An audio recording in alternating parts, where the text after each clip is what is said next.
Well, welcome to the Moral and Ethical Leadership Podcast hosted by the BYU Management Society Salt Lake Chapter. I'm Dave Austin. And I'm Kurt Frankum.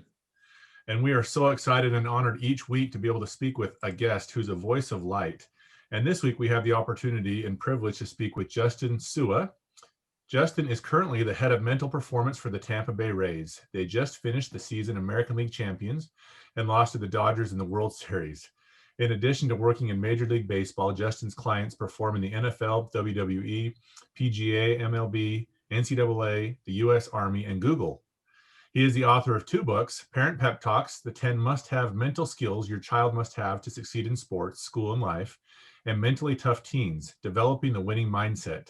Additionally, Justin hosts a daily podcast called Increase Your Impact that just eclipsed 6 million downloads. He and his wife, Melissa, have 3 kids, and they reside in Florida. Justin, thank you for being here. Thanks for having me. Looking forward to this conversation. We are as well. Tell us about yourself, Justin. What makes you tick? What makes me tick? That is a great question. And I don't know if we have enough time for that. So I'm trying to figure that out as well. A lot of things make me tick. I have a lot of multidimensional, whether it be from a family context with my wife and kids who light me up and help me become a better person. I get lost in their journeys, speaking to my kids and even my wife. And then being a man of faith, that makes me tick. Being someone who loves to learn and is constantly trying to get better from an intellectual standpoint, that makes me tick. To just trying to fumble and bumble my way through life. I think that's a lot of failures as well. And so there's a lot going on in it, both internally and externally. That's great. And so how does somebody end up in mental performance coaching? I mean, it would tell us about your journey that led here, because I've never met an 8-year-old that says, I want to grow up and be a mental performance coach. I think it's really, that's a really good question, because I get that question all the time. How did you get there? And it wasn't something that I aspired to do. Like you said, when you're 8 or 9, and I was in my late 20s when I figured out that you can do this for a living after I was a seminary teacher at the time. And someone says, hey, you can make a living in sports psychology. I was introduced to the field as a young athlete myself. My dad played for the Dodgers, went to BYU, played baseball there. I wanted to follow his footsteps. I did. Got my bachelor's degree in broadcast journalism. While I was playing baseball at BYU, actually, I was playing baseball in high school, I met one of the renowned performance psychologists in the world, Dr. Ken Reviza, who is no longer with us. And then when I went to BYU, we had a mental performance coach come speak to us. And I remember, I don't know the question exactly, but it was something to the effect of, what gives you the authority to talk on mental toughness? And I think I remember him laughing and saying, I got a degree in sports psychology. And I put it in the back of my mind thinking, I need to look that up. What is sports psychology? So I put it on the back burner. And then as I was teaching seminary, I applied for a master's degree in religious education, and I got declined at BYU. And there is another degree, the psychosocial aspect of sport at the University of Utah, that I decided to go do by default because I didn't get into religious education. And wouldn't you know it, the first class, I realized, after sitting in the first class, I thought, this is what I was called to do. And then the rest of the decade later, here we are. Wow. That's awesome. What an awesome journey. Justin, I have a couple of kids that are competing at an elite level in athletics. And as a dad, I like to tell them any secrets to life that I've learned along the way. And they kind of joke with me about that. But one that I heard that you recently put on social media, it said the following: the key to success is playing the hand that you were dealt like it was the hand that you wanted. Can you tell us a little bit about that and some of your secrets to success that you find in life? Yeah, the thing that I love about Secrets to Success is I sit and I have the privilege of having a front row seat to the best, most elite athletes in the world. And the thing I love about it is that there are no secrets. It's just consistently executing the fundamentals over and over again, especially when you don't feel like it. And I think that's one of the keys, or we could even say secrets, is the willingness to embrace the boredom of consistency day in and day out, and to separate yourself from the results. That quote that you just mentioned about what was it? What was it again? As dealing, as it, Success in life is playing the hand that you were dealt like that it was the hand that you wanted. yes, a lot of times it's these expectations that throw adults and kids for a loop. You have these expectations on how things need to be, how things should be, how things have to be. And when they don't turn out that way, all of a sudden we're emotionally triggered. We've hit quote unquote rock bottom, and it derails our focus, it derails our motivation. And so what we try to teach these elite athletes, or what they teach themselves, is to look at things from a probabilistic lens, to be able to understand that there are a lot of potential outcomes. And what can I do today, based on what I can control, to tip the odds in my favor, knowing that nothing's guaranteed. Even though you work hard, success isn't guaranteed. Even though you're focused, success isn't guaranteed. Even though you have confidence, success. And when I say success, I should be saying the results, because you can be a success even though if the results aren't there, as you focus on the process. And so that's really what I meant when I put that out there. Try to put it I was regurgitating that quote from, I can't remember who it was now, but yeah, that's kind of the basic premise of that. Yeah, that's awesome. Justin, I think it was 2 years ago, I read one of the many books about the famous 49ers coach, Bill Walsh, and such a competitor, won several Super Bowls. And the thing I really appreciate about studying and learning about leadership in the context of sports is that there is this clear, undeniable goal and vision that we want to get to the Super Bowl or the World Series. Like, there's no doubt that that is where every player's mind is and what their goal is. What would you say to an individual who's not necessarily in sports? Maybe they're in banking, maybe they're just a parent or whatever it is. It's when we don't have this pinnacle, event like a Super Bowl that we're all chasing for. Sometimes it's hard to even give attention to mental performance. So how do you begin to work with somebody who doesn't have that clear vision or a goal in place? I'm glad you asked that question, because that is one of the privileges. One of the things I love about sport, like you said, it's the cleanliness of it. It's clean. You have you have parameters in which you want to pursue your goal. And like you said, everyone could rally behind it. We all wanted the World Series when the season starts, and we want the next one. Football players, Super Bowl, whatever it may be. But what about, like, to your point, what about people who aren't in sports? How do you rally around something that you can't really fully grasp without feeling like you're just on that hamster wheel, just spinning your wheels? Now, one thing that we learned from the research on motivation is called self-determination theory. It comes out of Ryan and Deci out of Canada. And they say that in order to maintain motivation, there are 3 variables that need to be present. Number 1 is a sense of competence, or in other words, perceived progression, that you're getting better at what you do. Number 2 is a sense of autonomy, that you have a sense of control. You are in the driver's seat of your journey. And number 3 is relatedness, or your relationship, the strength of your relationship with those who you are working with.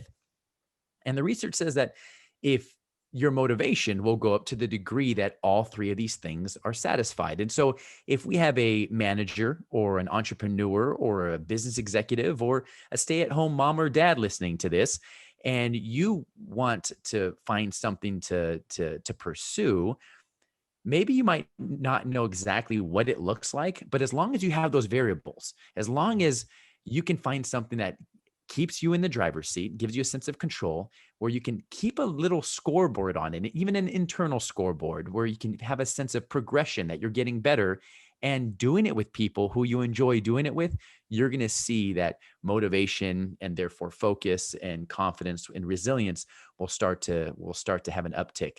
Another thing about this pandemic, just the coronavirus from 2020, it derailed people. Just even the quote unquote most mentally tough people in the world absolutely struggled. And a lot of people started to be demotivated to do things they used to love to do. People who used to love to go to work out, they don't love working out anymore. People used to love to go read books. They don't enjoy reading books anymore. And people are questioning their path. Like, am I in the right job? Am I doing this? Now, when you don't see a light at the end of the tunnel, like sports, like you mentioned, which is the World Series or the Super Bowl, what you could do is you can create your own light at the end of the tunnel, create your own why. If you don't know what your big esoteric why is, capital W, maybe create a why for the next 6 months, or even shrink it more. What's your why for the next 3 months or month or week or day? I think if you do that, you're creating your own mini personal Super Bowl and World Series for yourself. That's a simple little strategy. Just shrink the playing field for yourself. Yeah, that's great. Speaking of the World Series and Super Bowl, and obviously Tampa Bay going to the World Series for the first time since 2008, Tampa Bay Buccaneers going to the Super Bowl. Can you talk a little bit about Tom Brady and his what are some of why has he been so successful in his life beyond the fact that he's just so gifted? Yeah, so I will tell you this. I don't know, so I'll give you my guess. I've never spoke to the man. I don't know. One of the things that I do know, just being in this field, is being so close to the athletes, is when I hear broadcasters or I hear these pundits and experts talk about what makes an athlete tick, or why Tiger Woods did this, or why this player did that, without even talking to the athlete, without even knowing the variables what makes that athlete tick, I kind of sit and say, okay, like, you're just completely making this up because you don't know, because you haven't spoken to the athlete. I'm about to do that right now, just so you know, with that question. So just watching and just seeing there's so much preparation that he puts forth. I recently read an article from renowned Canadian astronaut, Chris Hadfield, who says that the antidote to fear is competence. And a lot of things, the one thing a lot of people chase, you hear a lot about outside and inside the world of sport, is confidence. Everyone wants to be confident. Oh, you don't have confidence. You don't have confidence. And there's a little problem with that. The problem with chasing confidence is that it's fickle.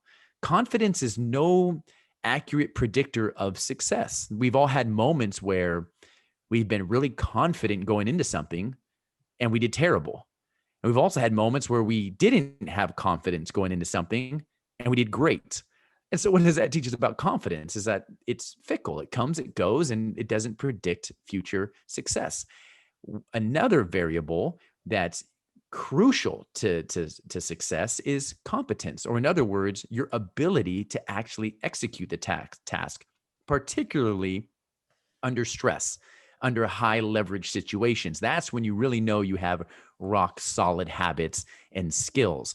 Now, when I look at Tom Brady, 43 years old, he's been in he's been in 10 Super Bowls. I think I read he's been in 18. With his Super Bowl coming up, he will have been in 18% of all of the Super Bowls, like, in the history of the NFL. That's ridiculous. Like, that's unbelievable to me. And the one thing I hear about him as I watch is just his relentless pursuit of the process.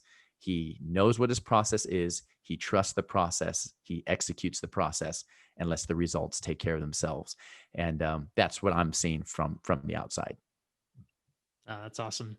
So what advice would you have? Obviously, a lot of the individuals in our audience are professionals. And obviously in the sporting world, a team would be crazy not to have a coach of some type. And usually there's a long list of different coaches they have, like yourself.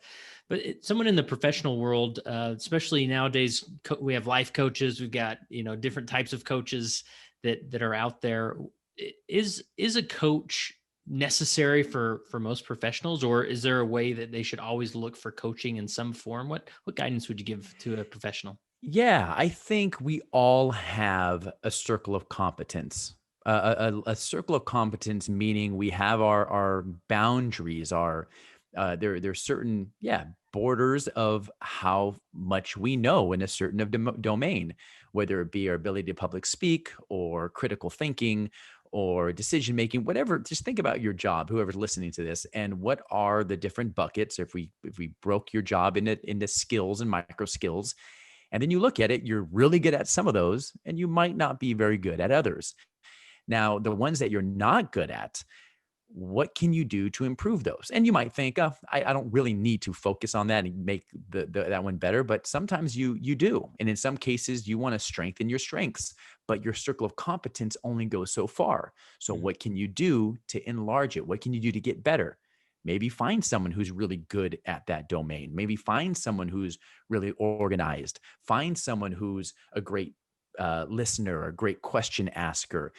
Maybe not necessarily one person to be your, and you didn't say the word guru, but the person who has all the answers for everything.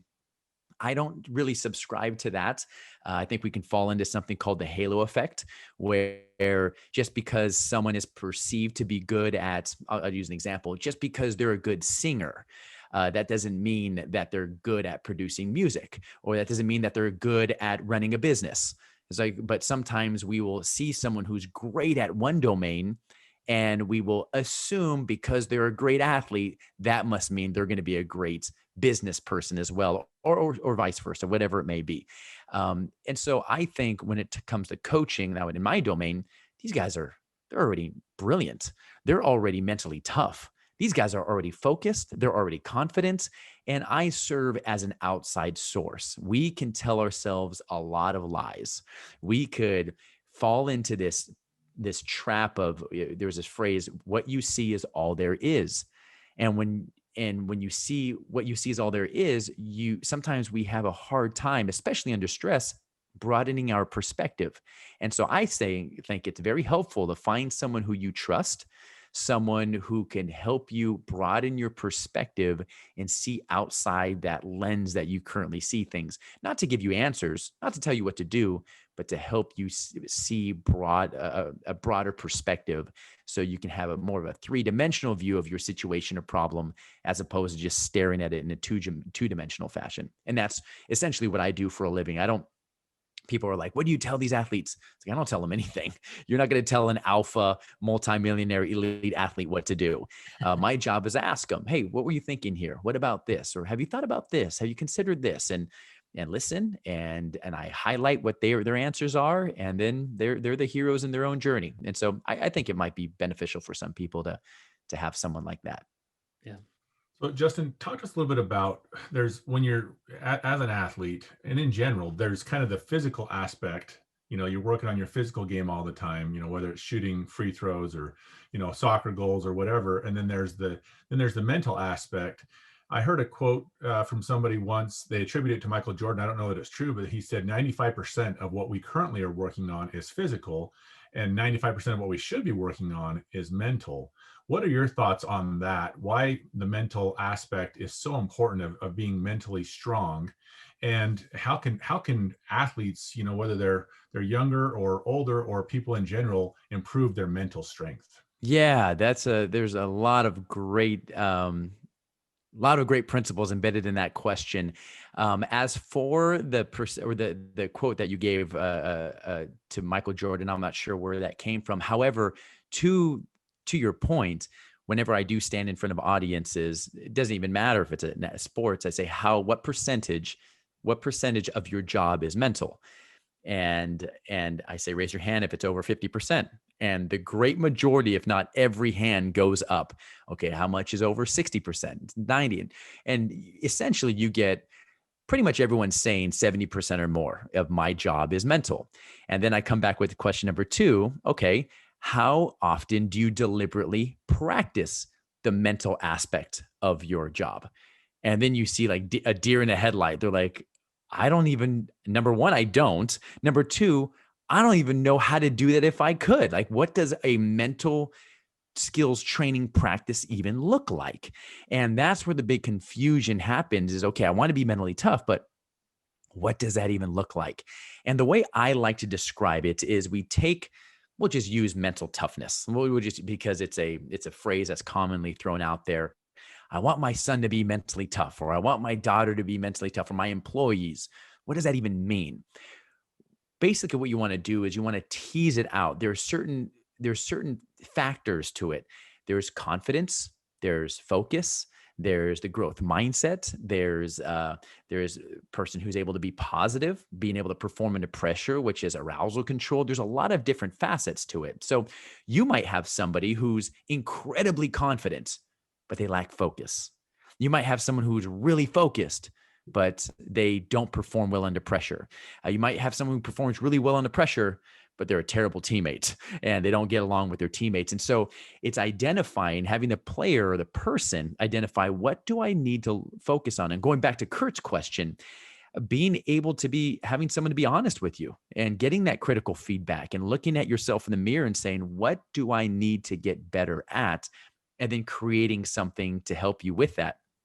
So I'll give you an example of what we have. When you work with a young athlete brand new into an organization, you want to teach them tools. So you'll have a lot of parents tell their kids, focus or relax or be confident, without teaching their kids how to do those things. That they're great. Or you hear this all the time. A kid will be playing his sport and you'll have a parent or a coach or even a teammate at that age yell, breathe, take a deep breath.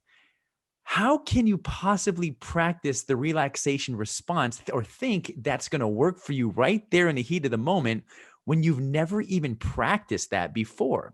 And so it's taking those same things and doing it on purpose with purpose. So if you're going to tell your child to breathe in a game, you should have him or her doing a breathing practice every single day to trigger the physiological response. So their body knows, oh, this is the relaxation response. It should be practiced. If you're telling your child to be confident, then you should have a practice every day where your child goes over or they write down things that they're grateful for, or they write down lessons that they learned from failure. So they practice it every single day. If you want your child or even yourself to be able to see possibilities cognitively under pressure, you should practice every day with visualization and visualizing worst case scenarios, and then identifying what are you going to do to overcome that? How are you going to respond? And so it's just it's doing things on purpose with purpose, creating a plan like that. Meditation, journal writing, it could be a number of different things. And so we do psychoeducation first. So we'll teach them, okay, meditation, this is what it is. These are the benefits. This is how you could practice it. Confidence, this is what it is. This is the benefits. These are the myths. Like I kind of went over it. This is how you build it. And so we'll teach them a course on how to do it, and then individually work out, help each person to apply it to their own life. Yeah, that's the price of admission right there. That's really helpful. I mean, because like you talked about, sports are can be so clean that practice is just assumed. It's worked into the routine. You have right from game to game, you're doing that. But in real life, we often don't realize that we too need practice. Or with our kids, we need practice. So, right. I'm curious, just a more sort of superficial question is, what does when you are the head of mental performance for the Tampa Bay Rays, what's the day-to-day job look like during a season? I mean, are you presenting, teaching, one-to-one coaching? What does it look like? All of those. Correct. Yeah. Exactly. That's exactly what it looks like. If it's a 7:00 game or 7:05 game, let's say we're playing the New York Yankees, and it depends, or we're at home or are we away or whatever. But if it's a 7:00 game at home, I wake up, I'll take my kids to school, have breakfast, maybe go on a date with my wife for lunch. And then I head to the field. I'll go to the field, get there at about 1:30 in the afternoon. I'll get a good little workout in. And then from 2:30 until 7:05, players start coming in. I'll meet with players one-on-one, might meet with coaches one-on-one or their staff one-on-one. I'll do things called a mental minute. I might do a little mini presentation to the hitters at the hitters meeting, to the pitchers at the pitchers meeting. Might do something with the coaching staff during the game, either in the dugout watching and observing, or in the clubhouse talking with other players, waving at my family in the stands. And then game's over and drive home and get ready to do it again the next day. And yeah, so it's a pretty exciting, pretty fun, high pressure, but it's very unique. And you're traveling with the team where Correct. They go? Yeah. Correct. Yeah. And so I'll travel with the team as well. Busy season. Well, Yes. Justin, we really appreciate you. I wanted to just ask one final question. This is the Voices of Light podcast, and we pick people to speak with who are successful, who can help with this challenging times to be able to kind of help infuse light into the world. That's our only goal and purpose of this podcast. What are your thoughts in a challenging world like we live in today? What's needed in this world? What are the things that people can take away and that they can feel hope from? Yeah, I think where we struggle, where we begin to lose hope is when we focus on things we can't control.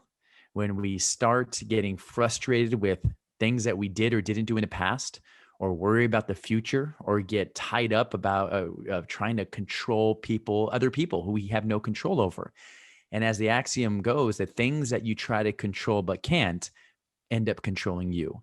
I think hope is found in staring at the brutal facts of your situation, not being an ostrich and putting your head in the sand or trying to avoid them, but staring at the brutal facts and then identifying what you're going to do about it. How are you going to respond? What can you actually control?